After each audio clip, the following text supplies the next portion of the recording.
নিয়মিত টিকার বদলে ১ মাসের শিশুকে দেওয়া হলো ২ ডোজ জলাতঙ্কের ভ্যাকসিন।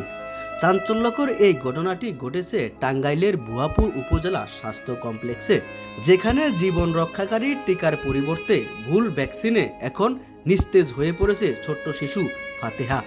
জানা যায় বুধবার দুপুরে ১ মাস বয়সী শিশু ফাতিহাকে নিয়ে নিয়মিত টিকা দিতে হাসপাতালে আসেন তার মা মৌ বেগম।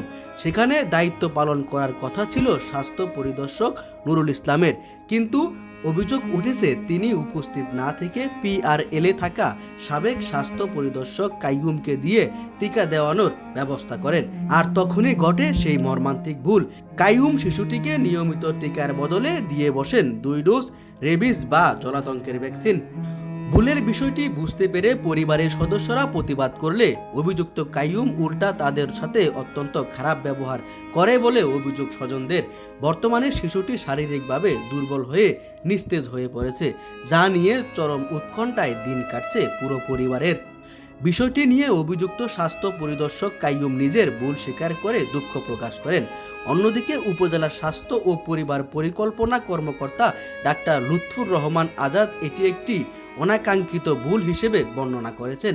তার দাবি, এই ভ্যাকসিনে বড় কোনো সমস্যা হবে না, তবে পরিবারকে সার্বক্ষণিক যোগাযোগ রাখতে বলা হয়েছে। সরকারি হাসপাতালে এমন চরম গাফলতি কি করে সম্ভব, সেই বিষয় এখন স্থানীয়দের মনে। দায়িত্বরত কর্মকর্তাদের এমন উদাসীনতার জন্য দৃষ্টান্তমূলক শাস্তির দাবি জানিয়েছেন শিশু ফাতিহার পরিবার। রুবেল রাজ, ডেস্ক রিপোর্ট।